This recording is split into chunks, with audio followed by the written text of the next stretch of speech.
Yo, guys, it is Old Man G here, back again for another late show. As you know, sorry about my voice. I do tend to go live around these times. Um, Time I have really to discuss the latest news, and obviously it has been a day. It has been a day for Manchester United. Obviously, Erik ten Hag getting sacked. Now we're hearing about AMORIM from Sporting Lisbon being the front runner for the new coach. And shout out um, to Rodri, who got the Ballon d'Or for 2024. So I mean, there's a bit of controversy around it, but I don't think personally, I don't really care that much, to be honest. But it is what it is. But anyway, guys, if you're new to the channel, big up Zay in the chat, banter. Well, we'll come to that. But if you're new to the channel, guys, remember to like, share, and subscribe to Red Devil Studio. There's been a Twitter issue. I must confess, I've got no idea what happened. My Twitter account was taken off and I don't actually know why. I have no idea why. I emailed, I've no idea why. So I'm not able to contact on Twitter. So if you see in the chat, I pinned in the chat my new Twitter handle. So if you want to follow me on Twitter, then just let me know. My new Twitter handle, Red Devil Studio X. You can see it in the thing on the bottom here, but also it's pinned as well. So if you want to follow me on Twitter, it's Red Devil Studio X. Now, make sure you like the video and let's go. Big up my staffer in the chat as well. So Amron's got a point when we swooped him before Man City RDS. Well, let's see. I mean, first and foremost, I just want to briefly talk about the Ten Hag sacking, and then I'll go into AMORIM, because obviously the news kind of went back to back. I'm not used to Manchester United being this quick when it comes to managerial appointments. I'm really not. So let me just quickly talk about the actual sacking that occurred early in the morning. Obviously, as you can see here, it was actually Ornstein, and I'll try and magnify this up. Ornstein, and obviously let me know what you think, whether it was right. I'm sure most of you are going to say that it was right to sack Ten Hag, but let me know. This was Ornstein, obviously, as you can see in the morning, with we're bringing the exclusive with Fabrizio afterwards. Big up Ornstein, by the way. And also, this goes to show there was a lot of people that saying that Xavi was linked to Manchester United. That was never going to happen, guys. That was never going to happen. It was never going to happen. So it's always good to just wait for like an Ornstein or Fabrizio to lead the news. So the Xavi links were nonsense. And I said this, and I've always said this. Manchester United sack manager, 54-year-old Dutchman, informed by a moment of decision this morning. You can sort of see the pictures. You kind of think he went into drive and they let him know he was being sacked. Ruben van Nistelrooy has to take charge and into base with the rest of the staff remaining in position for now. So Ten Hag's gone. Most of his the staff that's there will stay for now, while Manchester United get a successor. That was the deal of it. It's what I anticipated. I didn't think, in my personal opinion, that Ten Hag, based on what I saw, was going to last. My only difference is I assumed that Ruud would take over for the rest of the season, but it's clear to me from what we can see that that was not an option, and that Ruud is for a short-term interim basis only.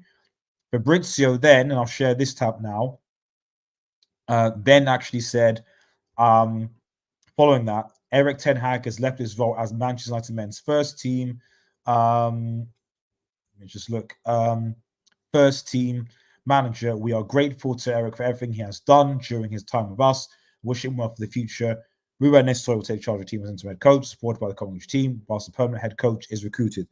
And obviously they're on board to do that as well. So, I think that I know we are looking forward to the next manager coming in and sort something, but I do feel that I have respect that I should thank Erik ten Hag for what he did for Manchester United. The 2 trophies, the FA Cup final, obviously the Carabao Cup, etc. And trying with this club, because he was touted as a good manager coming into this football club. However, it didn't work. And I never like to see a man get sacked. And you could see, obviously, in some of the pictures I saw, the distress. He was unhappy, obviously.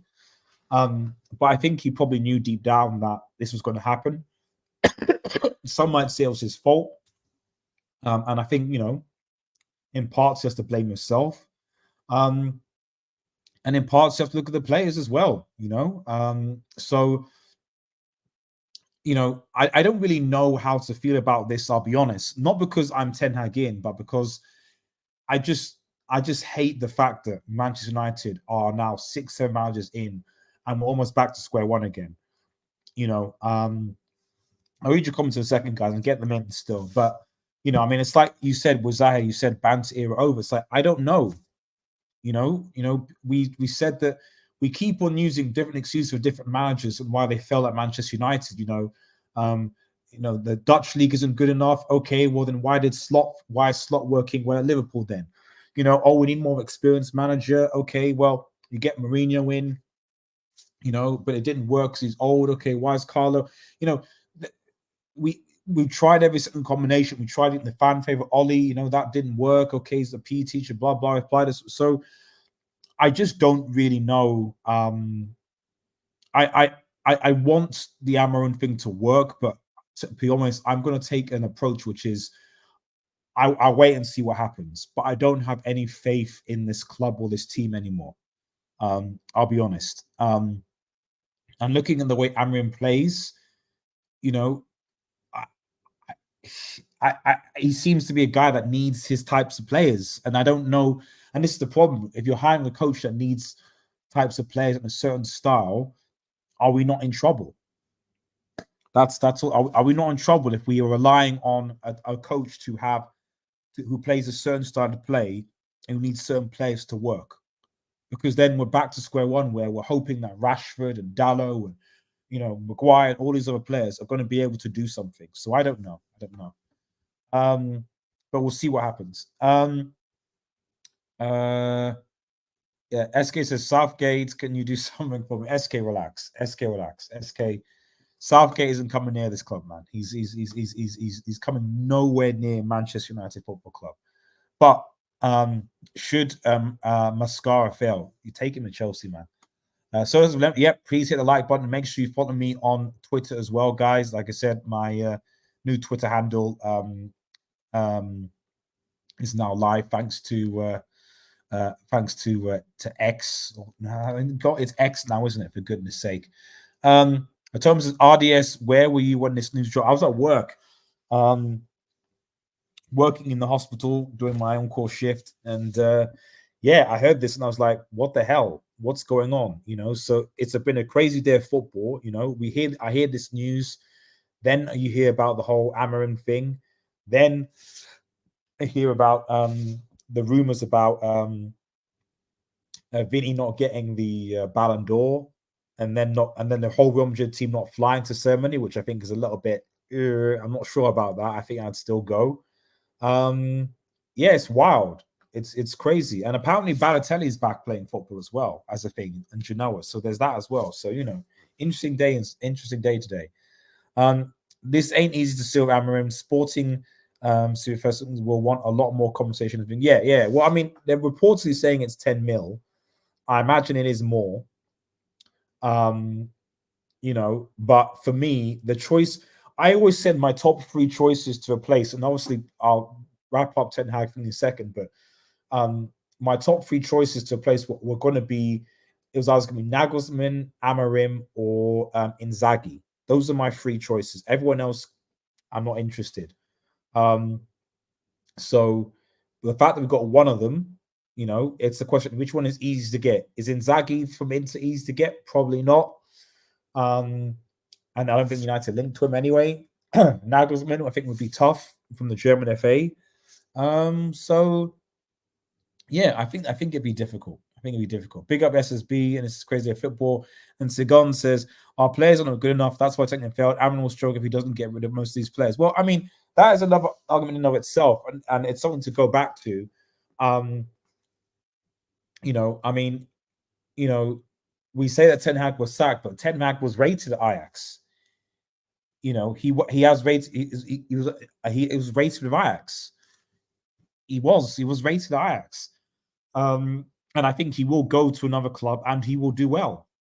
But this league, this Premier League, is incredibly competitive, and I think it's naive if people are going to think if that Amorim will come into this club and will hit the ground running and will cook. He might, and hopefully he does, but he might not, given how competitive everything is in the league. So it's something to bear in mind. Right. Okay. So above all else, I just, like I said, I just want to give I try and be respectful to ex-managers and say, like, thank you for your service, Ten Hag. I'm sorry I didn't work out. I wish you all the best for the future. And and hopefully, think you can learn from this and take into a positive direction. Thank you for the trophies. The highlight, I'll be honest, of your tenure was that City final last season, beating Manchester City. But I'll also be honest at the same time and say that, during your tenure, a lot of negative memories were made. The 7-0 spanking to Liverpool, the fact that City won the treble under your watch. They didn't win the treble under Ollie's watch, but they won the treble under your watch, and you had a final. You had a chance to beat them, to take it from them. You didn't. Being battered by City, being battered by Brentford, finishing bottom of the UCL. Unfortunately, Ten Hag, it wasn't good enough, and it is what it is. I cannot say it wasn't the correct decision given what we saw. Right, let's move on to obviously the main piece of this thing, which is obviously the AMORIM deal agree. Now, as I think so I mentioned about Plettenberg, let me just quickly screen share that with everyone so people can see. Hopefully everyone can see that. Yeah, it's Plettenberg now. Here we go. So Plettenberg, who I sort of Plettenberg, who I don't put him on the same level as Ornstein or Fabrizio. I put him a tier below that because he has gotten things a little bit wrong and overcooked the books a few times. But he's not unreliable. He's just not as reliable, in my opinion, as the others two. Anyway, he says, understand the most important contract details between Ruben, AMORIM, and Manchester United have already been agreed upon. Only a few details remain. A complete agreement is therefore not an obstacle. Negotiations between the clubs are now underway. Important, AMORIM would move to Manchester United immediately, but he is not putting any internal pressure on Sporting out of respect. He will only make the move if all sides find a reasonable solution. Sporting especially need to find a suitable set. And that's the key thing I think people are mentioning. It's not just about the money for clubs. Okay?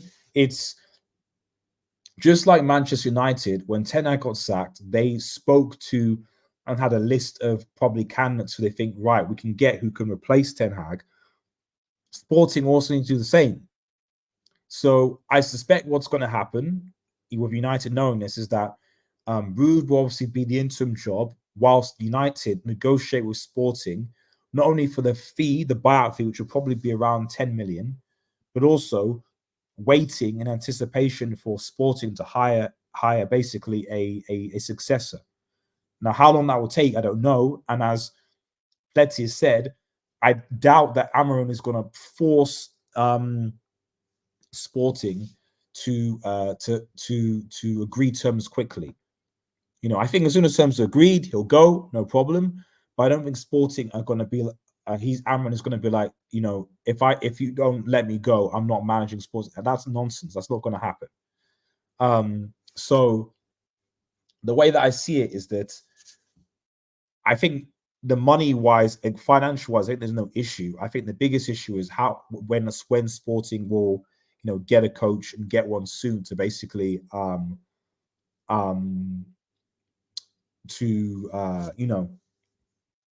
resolve the situation. That's what I think will happen. Now, when that will happen, what will happen, I have no idea. So I hope that it gets resolved soon. Maybe it might get resolved in the next 24, 40 hours. You don't know. Maybe it does get resolved. But what I like going forward from this Manchester United team is that at least we're being proactive. This Manchester United team is at least being proactive. It's at least saying, right, okay, fine. We sacked Ten Hag. We've got our successors. Let's go and get it. Unlike, Ragnick, where it was a whole confusion. It was, we'll get him in, but then we're getting him to manage so he can be a sporting director thing, and then we'll just ignore him. Then Ten Hag, and my goodness, man. I mean, as a footballing coach structure type thing. I mean, oh man. I mean, you do wonder how life would have turned out if the board had kept Ragnick in to supervise Ten Hag. So, I mean, I don't know. There's elements apparently where that Ten Hag didn't want Ralph Ragnick in. And so you do have to wonder, how much this was on Ten Hag. If he actually has a someone like Ragnick in who can support him that way, advise on players, etc., and with the links. But the Glazers refused. I don't know whether Ineos would have. I think they probably would have liked to, you'd assumed have liked to work with Ragnick with his connections, everything. I don't know. But yeah, it is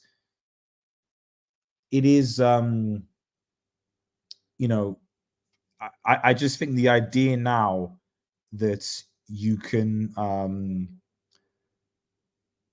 that I'm single manager now can just lead and manage and dictate the team and do all these different things. I just don't think is possible anymore.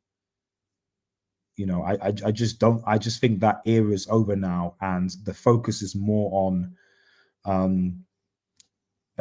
youth academy products. It's on the manager is there to build a style of play, and if that manager can't do it, then another manager will come in and do the same. That seems to be the gist of where football is, my personal opinion. But what do I think about Amorim? I'll be honest, I've not actually watched a lot of I've not watched a lot of the Portuguese league, but he is clearly one of the more higher rated coaches. Sorry, change the light a little bit. He is one of the more higher rated coaches. City clearly were interested in this guy. So yeah, I mean, like I said, if Pletigo is correct, now obviously Ornstein and Fabrizio have said their points about Amorim coming in. Then I think that it'd be very good from the club to have acted soon. I mean, I'd love it if he was available to face Chelsea. I doubt it. So we need to trust in Rude to get us to beat Leicester City at home in the Carabao. And I'd like to say we can hopefully get a double with Chelsea. I really don't want to see us lose to Chelsea at home, to be honest. But with the way this team is, you don't know. But if they do get Amorim in, then maybe you might get a little bit of a bounce, because it's like, okay, you're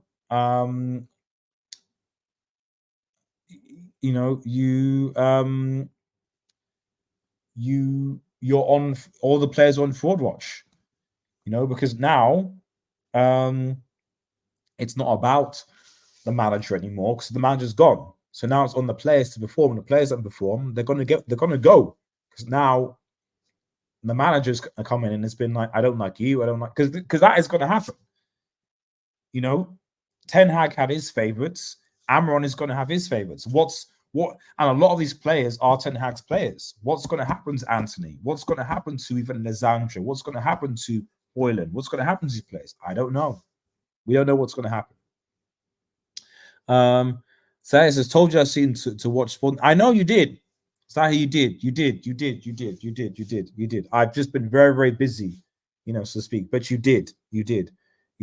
I mean, Zahir, if you're obviously listening, if you watch sporting games, I think the key question for me is, it's obviously one thing to manage in the Portuguese league and with a sporting team that and to have a philosophy behind you, but can Amorim, it's not about getting the players now. It's like, at this point in time, he's going to have to use the players he has, and quite a lot of players, to implement that. Can he actually implement that? I don't know. That's what I'm interested in. It's like not that he doesn't play good. Of course he does. Every manager with the right set of players and with a good board will be able to do that. But can he do that with the current players at Manchester United? I'm just not sure yet. You know, can he get Rashford? Can he get Garnacho? Can he get Bruno? Can he get all these guys to buy into his philosophy and perform? I'm not sure, but we'll see. Sudo says this actually proved that we have a substantial succession plan on players and managers. That is true. That is true. Managers definitely. Players, I'm not sure because we handled players outs not particularly well in the Glazers and under Ineos currently. You know, so but yeah, we'll see what happens. Atonement says Ineos finally have their guy and we'll have to back him. These players, well, that's a good point. That's a good point actually. Atonement, that's a good point. You know, Erik ten Hag was ultimately a Glazer choice.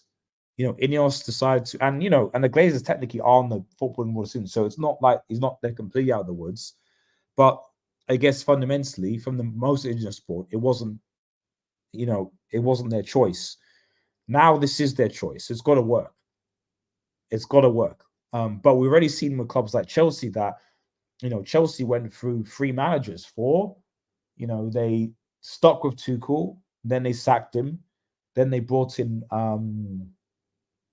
Potter, then they sacked him, his assistant, obviously, and then they brought in Pochettino, didn't work, and then they brought in Musk now. So that's 5 managers. They're on their fit. The current Chelsea is on 5 managers. So, you know, it doesn't always work, is the point I'm trying to make. Watch Sporting religiously. He is an elite coach. So I'm glad to hear that, Zaire. I'm glad. You know, I'm looking forward to what he will do. I just have been so burned by this football club right now that I don't. It's not me saying that he's a bad coach. It's that I'm worried that we don't have the current players or the culture to get him to be and deliver for Manchester United. That's what I think. But we will see. You know, the question is how long, how soon can this, you know, deal be wrapped up? I like to think, I like to hope that it'll get wrapped up not too long, within a week, maybe 2 weeks' time. Ideally before Chelsea, but if not, you know, maybe you get it done by the next international break, whenever that is. Because, you know, United have a good run of games. I mean, we had a good run of games with West Ham away and Fenerbahce away, and you know, there you go. We ended up conceding ahead against Fenerbahce, draw with, I mean, lose. You know, the amount of games that we've gone ahead and won, and that's another thing. I mean, I hope and I pray that this Amron kid can get our strikers to fire, because whatever you say about Ten Hag, I don't think the issue this season was the defense. I don't think it was. I think the issue was our attack, our bricks. So is Amron going to come in and suddenly Rashford and Garnacho and Hoyland and Xerxes and Ahmad, are they all going to start firing and scoring goals? I hope so, because that's what this United team needs. It needs goal scorers. That's what it needs. Apparently United wants to win the league in the next 3 years, 100 unreserved cup. Well, we're so close. You know, we're not close at all. We're not. How can you be 14th and close to winning the title in 3 years? It's just not possible. It's not. It's not. Says the Portuguese Liga is garbage bar 5-6 sides. That is true. That is true, and that's something that we obviously one needs to bear in mind. You know, it's all well and good doing in the Portuguese league, but can he do it in the Premier League? It is a big step up. I mean, just like Championship and everything, there are big step ups, but we'll see what happens. But I just think that we need to. I think United fans need to be realistic. Is what I'm saying. United fans need to be realistic that this is going to take some time. And I am not 100% convinced yet that it's going to work based on past events. I've been too scarred to think otherwise, you know. But obviously, we'll keep posted. Obviously, when the deal gets agreed, we'll obviously go live, and we'll talk about it again as well. But I mean, I don't know. Let me know your thoughts. I mean, I'll probably put in a post in the community tab to see what you guys' thoughts are on AMORIM on AMORIM going forward. But we'll see. Sorry about that. Let's have a look here. So I'm just moving my line a little bit. It's a bit. Yeah, that's better. His win rate is on par with prime Mourinho, Porto, with much big matches played. That's true. That's true. That's true. I don't know. Like I said, I'm just worried that Manchester United ruins yet again another coach. That's it. And I don't want that to happen to this guy. Because if this doesn't work, United truly are cursed. I don't know a way back, you know, for us. And bear in mind, a lot of people that were saying Ten Hag out currently also said Ten Hag is the best. He's awesome, blah, blah, blah, blah, blah, blah, blah, when he did well in his first season. So I can't even trust the first season anymore. You know? I can't trust the first 2 seasons anymore. Like, I don't, like, unless, like, United dramatically improved to the point that, like, we're competing in the first 2 seasons for the league, I don't even trust getting the trophy anymore. Unless it's the Premier League or the Champions League. You know, we've seen time and time again with this United squad where, you know, they get chances and then, you know, they screw up. You know, that's it. So there's a trust me, RDS. He is the one you want and need. Bro, I hope so, man. I hope so. I hope so. I hope so. Because like I said, I don't have a lot left to, like, bro, it's been very difficult for me to watch Manchester United like now.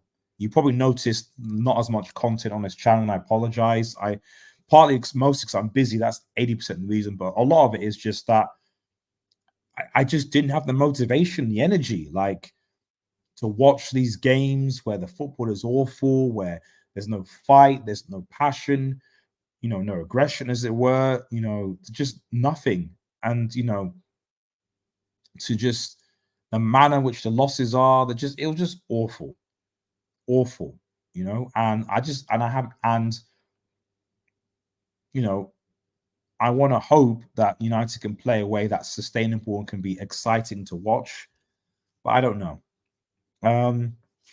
If West Ham don't get the penalty, we draw today. Do you think he still gets that? Probably. I think he needs to win West Ham. If he wins, if he beats Fenerbahce and if he beats West Ham, he's probably in a job. You know, but you know, you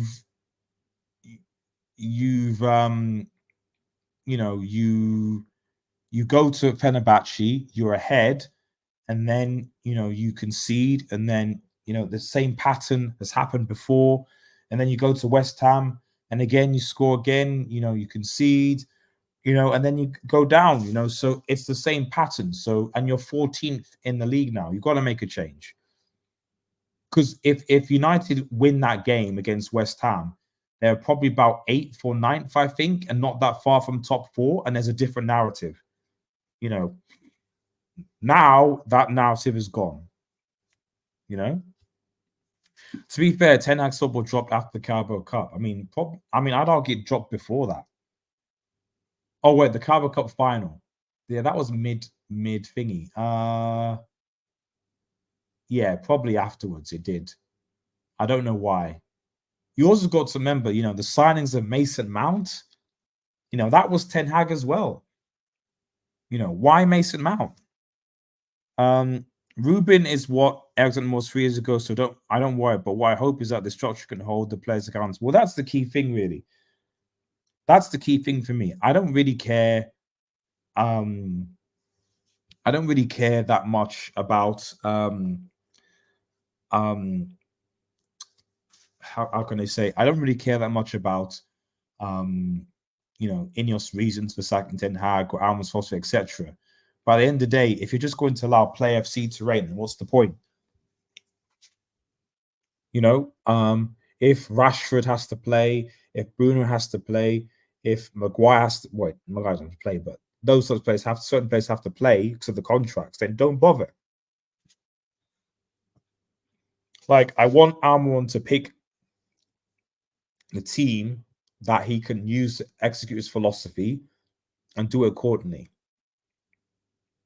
And maybe, who knows, maybe he gets something out of Anthony. He might. I don't know, he might. But I'd like to think that he realizes that certain players just aren't good enough. I need to, but the reality is different managers, different players, they have their favorites. Other players, have their favorites. I would imagine, given that he's Portuguese, that he'll take a liking to Dallo and Bruno. And maybe if Ronaldo had been there still, maybe if Alman was in when Ronaldo was here, then you never know. Maybe Ronaldo's still Manchester United, but and I'm not saying that's a good idea, but it is what it is. Let's have a look here. Sorry. Liverpool wanted him, thought he would walk from the contract. He showed integrity naughty. Oh, yeah, that is true. That is true. You're right. Liverpool did go from first, and he didn't let them go. So, I mean, don't get me wrong. Liverpool City wanted him. So this guy is good. There's no doubt about that. This guy is good. So my issue is not him not being good. My issue is Manchester United being very bad, that I'm worried that will affect him. That's my worry. So that players that we have are not good enough. And then if he comes in and isn't able to make them good enough, that the blame comes on him. That's my concern. Thomas says, do you think that Agati signing Thomas was with Amon in mind? Amon was the manager of Sports. I don't think so. I think Sporting Ineos identified that there was a need for another holding midfielder, especially Casemiro's age declining, wanting to go, etc. And I just think that what happened was that FFP came in and were like, yeah, you can't do that unless you sell. If it wasn't for FFP, United probably get Ugarte and keep McTominay. Unfortunately, because of FFP, Manchester United had to let sell McTominay, because obviously he's a academy player, get money from that, and then use that to buy Ugarte, which I don't know. Maybe it shows Manchester United's mismanagement. I've got no idea, but that's basically what happened. But yeah, by the by, so I'm, we'll essentially see what happens, but we'll obviously be live when things happen. Guys, 17 plus be watching. Make sure that you like, and share and subscribe to Red Devil Studio Bottom in my corner. And also follow us on the new Twitter, on my new Twitter handle at We Are United X, as We Are United X. It's pinned in the description. Make sure you go and follow me on Twitter as well. I would really appreciate it. I'm going to rebuild everything all over again because Musk. Anyway, I'm not going to go, and otherwise I'll get banned again. I don't know why it was though, but it's what it is. But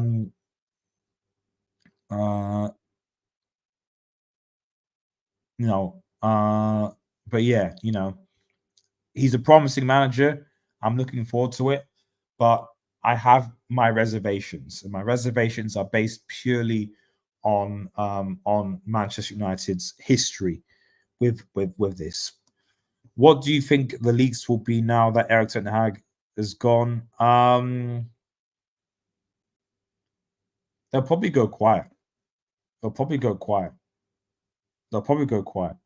leaking doesn't happen unless like United start to have Barca or there is a conflict.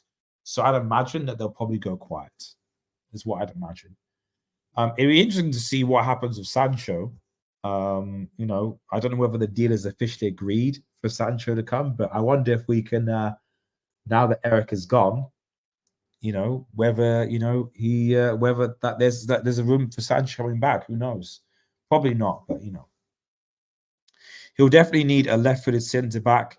If he brings anyone from Sporting, it'll be Gonzalo. Right? Okay, I see. Okay, who left-footed centre back? I mean, to be honest, the only player that we have, I don't think, is Lisandro left-footed. Lisandro might be a left-footed centre back. We definitely have one of them. I know Luke Shaw is left-footed, so and obviously Luke Shaw can play as a left-sided centre back, but the guy is injury-prone to hell, so that's not going to happen anytime soon. But I know that he can play that role. Do you think RVP stays on the system when AMORIM comes in? Oh yeah. I mean, the management will stay the same till the end of the season, because that's just how it is. You've got to negotiate them separately. But I would suspect he'll be gone at the end of the season. You know, I don't think he'll stay. He'll be interim coach for as long as it's necessary. AMORIM will come in, and then at the end of the season, but hopefully he'll have stabilized Manchester United and he'll be allowed to buy his players. He'll bring in his own team, and that'll be that. That's just how it is. Right, guys. Thanks again for watching. Really appreciate it. We'll obviously be live when the official announcement comes in. If it is AMORIM, obviously the other coaches that could still fall through, but the report seems to suggest that AMORIM is the main guy. So let's see what happens. Remember, guys, like, share, and subscribe to Adele Sujo. Follow us on Twitter. We are United X. Smash that notification button. Sorry, not We United X. Red Devil Studio X. That's my new Twitter handle. We're on Twitch as well. I'm also on my other channel, Red Marvel, doing some gaming and movie reviews and TV reviews. So make sure you check out my second channel, Red Marvel, as well. That's where I relax and enjoy my other hobbies. Oh, Rouse is a question. No one talking about Rude being that. No, he's not. No. Well, he's not simply because Manchester United put out a statement saying that that's not going to happen. They said that he's going to be the interim manager while Manchester United search for a new manager. You know, that's basically what happened. So I don't think that Rude, I mean, we've been this stuff around this before, Ollie, etc. I don't think it's a good idea anyway.